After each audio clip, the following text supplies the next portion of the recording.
pas si inquiet sur l'intelligence artificielle parce qu'aujourd'hui, on en parle de manière fréquente, de manière récurrente. Alors que si tu demandes le CRM, je pense que des avocats n'ont pas forcément ce réflexe. En revanche, à nous d'être des praticiens, c'est que j'ai toujours dit que je ne serais pas le bâtonnier des colloques. On peut faire des colloques sur l'IA, mais à un moment, il faut savoir utiliser l'outil. On s'est posé les questions, est-ce que nous, on va faire notre IA maison ? On en est incapable. Et il est hors de question d'utiliser l'argent du contribuable pour quelque chose qui sera moyen. Le barreau de Paris est en train de faire des audits avec plein d'éditeurs de logiciels. Et notre idée, un peu à l'Agnelle, c'est de casser les prix en te disant, pour ceux qui sont seuls ou à deux, donc ça correspond, on va dire, à 10 000, 11 000 avocats du barreau de Paris. Pour eux, on fait quoi ? Et donc, ça serait de leur proposer, pour 10 mois, 1 an, 1 année, qu'ils puissent avoir accès à un outil de qualité. Mais avoir accès à l'outil, c'est une chose, mais qu'ils puissent savoir l'utiliser.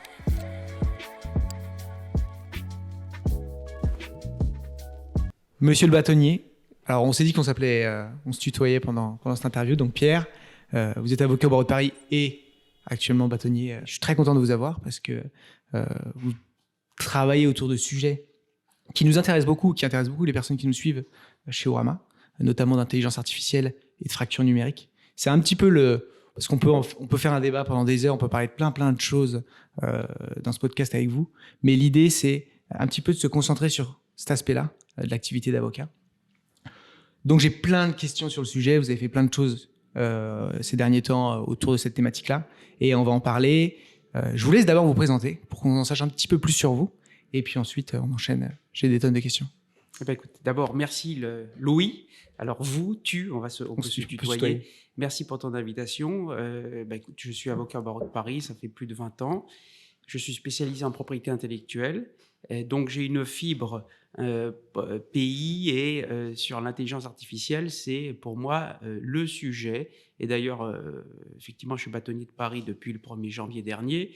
Mais si avec une seule chose à retenir de notre mandat, c'est justement cette fracture numérique et comment le barreau, on peut qu'il soit au point et en pointe sur ces questions-là. Et le défi est énorme, mais rien que le fait d'en parler et je dirais d'inoculer le virus au barreau, c'est déjà un signe positif. Ouais, mais vous mettez plein de choses, mais alors, je vais un peu revenir à la base déjà. C'est avant même de parler effectivement d'IA et des nouvelles technologies, il y a plein d'avocats, ils sont encore sur un stylo, un papier, ils gèrent leur cabinet de manière, j'ai pas envie de dire archaïque, parce que tant qu'ils le gèrent bien et que ça fonctionne pour eux, c'est très bien, mais il y a quand même plein de choses qui existent aujourd'hui pour leur faciliter la tâche et travailler sur vraiment la valeur de ce qu'ils apportent, c'est-à-dire leur accompagnement. Et donc, quels sont un peu les obstacles aujourd'hui que les avocats rencontrent au quotidien en matière de fracture numérique? Qu'est-ce qui les bloque et qu'est-ce qu'on peut faire pour un peu endiguer ce problème-là? Alors, tu as utilisé le mot archaïque. J'aime pas le mot archaïque. C'est plus artisanal. Nous sommes des artisans. Et la difficulté, peut-être, on était dans un ancien palais qui était magnifique, place Dauphine. Et le métier d'avocat, c'était du judiciaire à 100%. On a changé de tribunal, on s'est retrouvé place de Clichy. Ça a été un traumatisme pour certains avocats. Et la façon d'évoluer de notre métier, c'était que l'activité de mon cabinet, c'était 100% de judiciaire il y a 10 ans. Aujourd'hui, je suis 60% de conseil, 40% de contentieux. Donc, le métier tel qu'on l'a vécu à l'ancienne, c'est-à-dire je plaide, je rends mon dossier, je m'en vais, a un peu évolué. Donc, il y a beaucoup plus de conseils, ce qui fait que, et c'était la difficulté aussi de notre métier. Peut-être il y a 20 ans, un avocat pouvait vieillir comme du bon vin. Or, aujourd'hui, on parle d'intelligence artificielle, mais ça se trouve dans 6 mois, dans 15 jours, notre interview, elle est périmée parce qu'il va se passer quelque chose d'autre. Et c'est la grande difficulté pour nous, les avocats, c'est qu'en 15 jours, 3 semaines, tu peux être périmé. Qui fait qu'on doit s'adapter en continu. Il y a 1 an, tu m'aurais interrogé, on aurait parlé de métaverse. Aujourd'hui, on n'en parle même plus, ça n'intéresse plus, on est dans l'IA. Mais ça veut dire que ces révolutions, il faut qu'on les prenne. Et c'est pas évident pour une partie de notre barreau qui était habitué à un certain modèle de vie, Et là, on se prend la révolution en pleine figure. Mais dire que le barreau n'est pas au courant, on n'y va pas, ils le font. Bien Ce qui est sûr. difficile, c'est que la façon dont notre métier évolue est différente. Et nos clients, d'ailleurs, nous demandent d'autres choses. Et sur l'IA, c'est eux qui nous réveillent. Je prends toujours le même exemple, mais je le rappelle, il y a 6 mois, un client me demande de faire une mise en demeure. Et il me l'envoie lui-même parce qu'il l'avait trouvé sur ChatGPT. Et il m'a dit, Ouais. c'est toi qui l'envoie ou c'est moi? Donc, si tu prends pas ce tournant-là, finalement, on est. Mais je suis pas si inquiet sur l'intelligence artificielle parce que aujourd'hui, on en parle de manière fréquente, de manière récurrente. Alors que si tu demandes le CRM, je pense que Ouais. des Ah, bien sûr. avocats n'ont pas forcément ce réflexe. Donc, ils le savent. En revanche, à nous d'être des praticiens, c'est que j'ai toujours dit que je ne serais pas le bâtonnier des colloques. On peut faire des colloques sur l'IA, mais à un moment, il faut savoir Ouais. utiliser l'outil. clair. Et peut-être on va en parler tout à l'heure. Ouais. Non, mais enfin, pour le coup, l'intelligence artificielle, vous l'avez vachement, on en a vachement entendu parler. Et les gens, pour le coup, les avocats l'ont vachement pris en main, je trouve, en tout cas ceux que je côtoie. C'est plus effectivement sur ces outils type CRM, outils de gestion. Et concrètement, en fait, c'est pas à vous aussi enfin, c'est pas au barreau de prendre tout en main et de prendre par la main tous les avocats qui ne veulent pas utiliser ce type d'outils. Mais qu'est-ce que vous mettez un peu en place pour eh bien pousser à tout simplement déjà une utilisation bonne, effective de la suite Office, mais on parle pas de simplement utiliser Word, mais d'utiliser de manière globale tous les outils qui peut permettre de produire plus vite, de gagner du temps sur sa production, sur la gestion de sa clientèle et se concentrer finalement sur leur satisfaction plutôt que sur la paperasse administrative, etc. Alors, est-ce que c'est le rôle de l'ordre? Si, c'est le rôle de l'ordre d'être un facilitateur et d'aider. On a des contrats avec des bases de données et le barreau. On a un cloud. Ouais. La difficulté, c'est qu'il y a des contrats qui ont été faits pour le barreau de Paris et on se rend compte quand on regarde les statistiques que les avocats l'utilisent pas forcément, ces aides. Alors, ils ont peut-être pas forcément l'information, ou on a mal communiqué, et pourtant on l'a dit. Et ça, c'est à nous, justement, d'être dans ce virage-là et de répéter 100 fois, et sur l'intelligence artificielle aussi, d'utiliser les outils, faire des formations. Il va y avoir beaucoup de formations à la rentrée sur ces sujets avec professeurs de droit. Je pense par exemple à la professeure de droit Ben Samoun, qui est très... Mais pas que, parce qu'il faut quitter notre zone de confort, c'est de rester entre juristes. Et donc, on va faire venir des ingénieurs expliquer, et surtout des clients ce qu'ils veulent. Et donc, on doit s'adapter. Ok.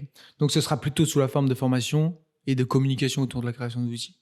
Et c'est dans ce sens-là où, en fait, vous vous influez sur la prise en main de ces choses. Après, je pense au site Internet, par exemple. Je crois que si je ne me trompe pas, le barreau accompagne aussi sur la création d'un site Internet, par exemple.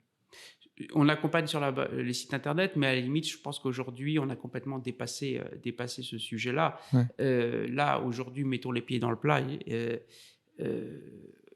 Le barreau de Paris a un peu d'argent. L'idée, c'est qu'on est en ce moment en train de faire des arbitrages. Dans ces arbitrages, certains événements dits officiels, on va les mettre de côté. Et cet argent-là qui existe pour d'autres événements, on va le réaffecter. Et on va le réaffecter pourquoi? Sur l'intelligence artificielle. Okay. Et l'idée, s'il n'y en avait qu'une à retenir, c'est que on n'est pas là pour perfuser. On est là pour accompagner. Et donc, l'idée maîtresse, c'est qu'on puisse investir, parce qu'il faut comprendre aussi une chose. C'est quoi le barreau de Paris? 34 000 avocats. 34 000 avocats, il y a de tout.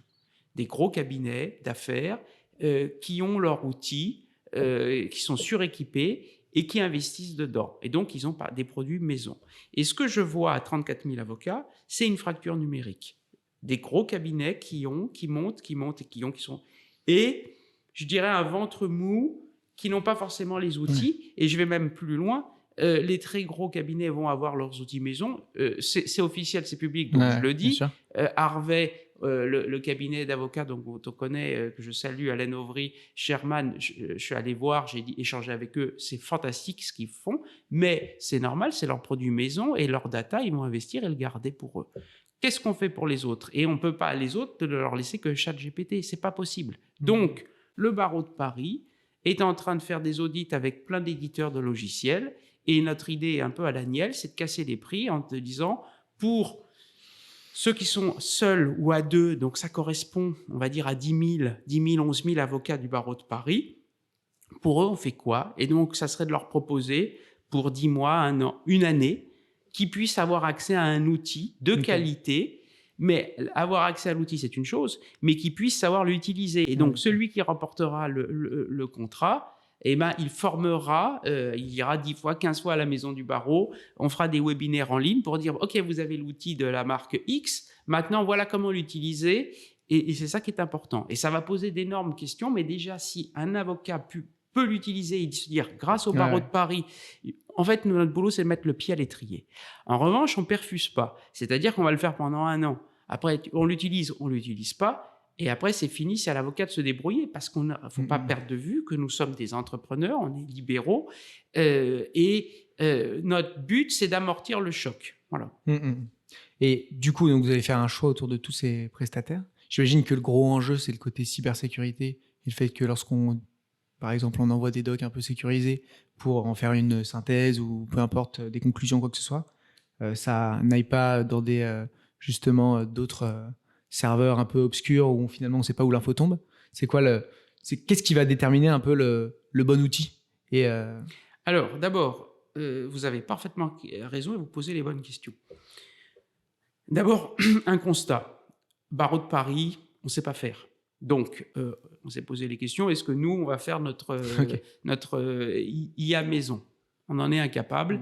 Et il est hors de question d'utiliser l'argent du contribuable pour quelque chose qui sera moyen.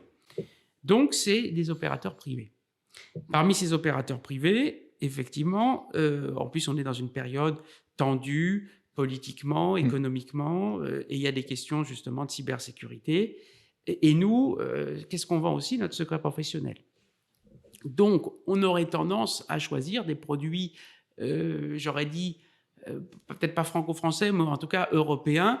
J'ai rien contre la Chine, mais on va peut-être pas prendre un produit IA chinois avec leur serveur, parce que nous, effectivement, et ça c'est la difficulté du secret professionnel, c'est qu'en nourrissant la machine, on met des données et du secret professionnel dedans. Alors effectivement, si on écrit juste « j'ai besoin d'un contrat de bail pour mon client, loi de 48 », bon, ChatGPT fera l'affaire. Bah non, parce que ChatGPT, justement, j'ai rien contre eux, hein, mais il va y avoir des biais qui vont orienter dans de mauvaises directions, et on voudrait un produit de qualité pour qu'il cite la bonne loi, en sachant aussi que quel que soit l'outil qu'on va utiliser, je m'adresse aux avocats du barreau de Paris, si c'est pour l'utiliser et rendre en l'état juste la note, le client, il peut le faire tout seul. Hein. Donc, il va falloir la revoir, la relire, et qu'une fois qu'on a remis note, s'il y a une erreur, c'est la responsabilité de l'avocat. Il ne faut pas aller pleurer auprès de l'opérateur ou de l'éditeur parce qu'il a rendu quelque chose qui était avec des inepties. Donc ça, il faut l'avoir dans un coin de sa tête, et on est dans cette direction. Et ça va poser des questions évidemment déontologiques et de secret professionnel, parce qu'évidemment, on nourrit la machine avec des données. Mais soit on fait une ligne Maginot et on dit ça m'est complètement égal, je ne fais rien à cause du secret professionnel. Mais comme on va l'utiliser, justement, on va former, utiliser l'outil, quitte à vider de la substance qu'on a mis, et initier, former les avocats en disant fais pas un copier-coller de la question que ton client t'a posée et mets-la dans la machine. Tu dois retravailler ces questions-là sur les questions de secret, évidemment. Ok, mais du coup, parce que moi, on a eu pas mal de podcasts justement avec le fondateur de Predictis, les fondateurs d'Ordali, qui sont une petite boîte qui, j'imagine que tu connais. Pareil, on a Doctrine, on a Génial là, qui est en train de sortir son IA. Ils ont tous un peu les mêmes propositions de valeur, qui est pas d'hallucination. Vous tapez dans nos bases et dans nos bases de données, donc plus ou moins étoffées en fonction de chacune des entreprises. Et derrière, effectivement, c'est adapté au droit français, etc., sécurisé. Comment on détermine le bon acteur dans tout ça? Alors, sans vouloir, je ne veux pas que tu me dises qui va être choisi ou si ça va être plusieurs, mais c'est quoi un peu mon cher Louis, je suis entré en mandat au 1er janvier. Ça fait 9 mois que nous sommes sur ces questions-là. Je n'ai pas forcément la réponse. En sachant qu'on a résolu une question qui est quel est le meilleur?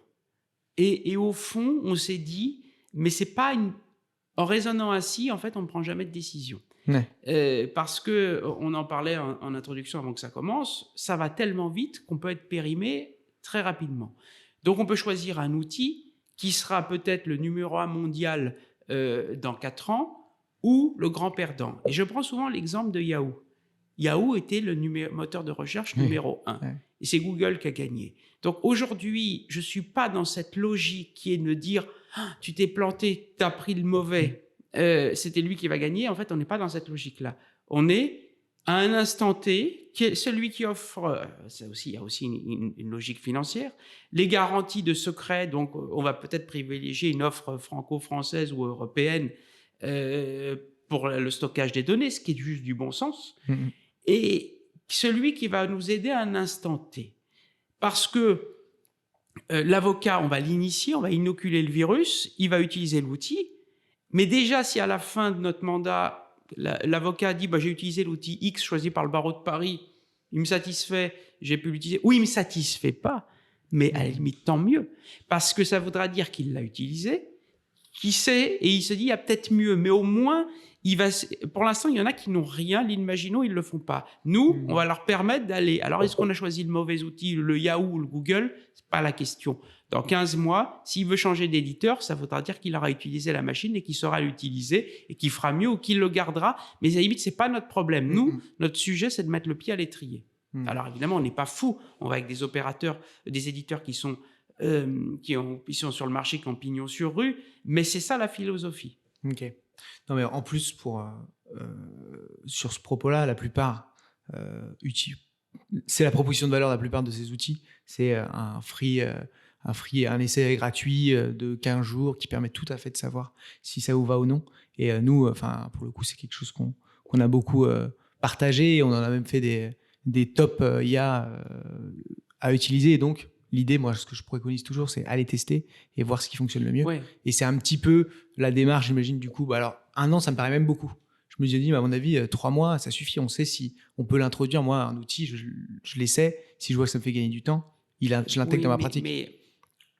Moi, je ne fonctionne pas ainsi. Mon logiciel, c'est 34 000 avocats. Donc, tu es, excuse-moi, plutôt geek. D'accord, tu connais, mais tu n'es pas ma cible. Ouais. Parce que tu vis tout seul et tu vis très bien sans moi. Or, mets-toi à ma place, 34 000 avocats du barreau de Paris.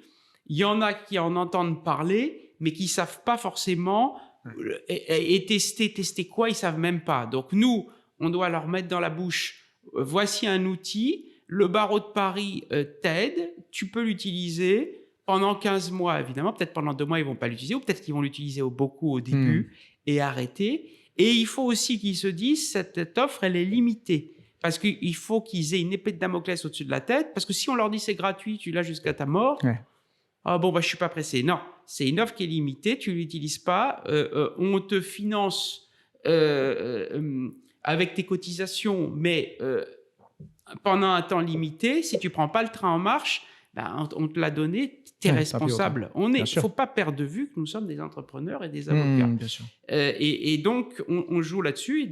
Et d'ailleurs, on considère pour nous que c'est un investissement, et c'est un investissement pour les avocats du barreau de Paris, et c'est une chance inouïe qu'ils peuvent avoir, mais un investissement, ce n'est pas une perfusion. Oui, bien sûr. Et pour rassurer un peu les avocats sur la question qui, j'imagine, t'es tout le temps posée, autour de c'est ce que ça va remplacer l'avocat, etc. Qu'est-ce que tu, maintenant, parce qu'on commence à avoir un peu de recul sur tous ces outils, qu'est-ce que tu distingues, qu'est-ce que tu vois en matière de remplacement de l'avocat? Moi, je considère que c'est pas du tout le cas, mais bon, on en est qu'au début. Est-ce que tu as quand même des échos de la suite de ce qui va être produit? Ça parlait avec Xavier Niel, on en parlait tout à l'heure. Est-ce que tu as une idée un petit peu est-ce que tu peux rassurer un peu les avocats qui justement se sentent un peu menacés par tout ça? Alors, je vais reprendre les mots de Xavier Niel, puisque tu en parlais. Il y a des avions avec des pilotes automatiques. L'avion peut atterrir tout seul, pourtant il y a 2 pilotes dans l'avion. Donc, rien ne remplacera jamais l'humain. Et je le dis, je veux rassurer les avocats du barreau de Paris, profondément optimiste. Et le sujet n'est pas celui l'IA ou pas l'IA, c'est celui qui est derrière l'écran qui sait l'utiliser ou qui ne sait pas l'utiliser. Donc, rien ne remplacera l'humain et la création. On voit bien qu'aujourd'hui, On aurait pu me préparer les questions avec des éléments de langage et m'expliquer. Finalement, je m'adapte à une situation et donc, c'est ce que veut le client. La difficulté qu'il va y avoir, en revanche, c'est pour ceux qui avaient un modèle économique déjà tout fait. Et donc, en introduction, je parlais de la déjudiciarisation. Ceux qui faisaient 100% de judiciaire, qui vendaient un peu de divorce, un peu de social, un peu de tout, et un peu de contrat. Celui qui c'était son marché et qui vendait ça à son client un peu de manière automatisée, ça va être difficile pour lui. Parce que le client, il va dire, attends, t'es gentil, moi le contrat, je peux le faire tout seul, je l'ai mis. Donc, ça va obliger à être plus agile, plus technique, mais ça va permettre aussi à des avocats qui, par exemple, sont seuls, disent moi, il y a une grande fusion, je ne peux pas la faire. J'ai été formé dans des gros cabinets, je me suis installé seul, je n'ai pas l'armée. Tu peux rivaliser sur certains dossiers que tu n'aurais peut-être jamais pu dire non, je ne peux pas. Et voire même le client qui se dit j'ai besoin d'une marque, ils sont 50, là, ils sont sympas, ils sont 3-4, il est brillant, très technicien, mais est-ce qu'il peut suivre l'armée ? Les outils vont me permettre de gagner du temps et de pas s'embourber. Donc finalement, ça met à mal les legal tech et les plus gros cabs, dans un sens. Ça met à mal les legal tech et les plus gros cabinets, qui finalement voient une concurrence sur... Moi, je pense que ceux qui ont plus pris en main l'IA, c'est les avocats, comme tu dis, qui se sont responsabilisés sur le sujet et qui, parfois, sont seuls parce que du coup, ils sont super agiles, ils rentrent à fond dedans et ils l'utilisent beaucoup mieux que beaucoup de gros cabinets. Si on regarde la moyenne des utilisateurs dans un grand cabinet, à mon avis, il y a peu de gens qui l'utilisent vraiment. Qu'est-ce que... Je ne connais pas les fréquences. Ce que je sais en revanche, c'est que les gros cabinets investissent. Et investissent dans leurs produits maison, dans leur IA maison et donc avec leurs spécificités et leurs pattes.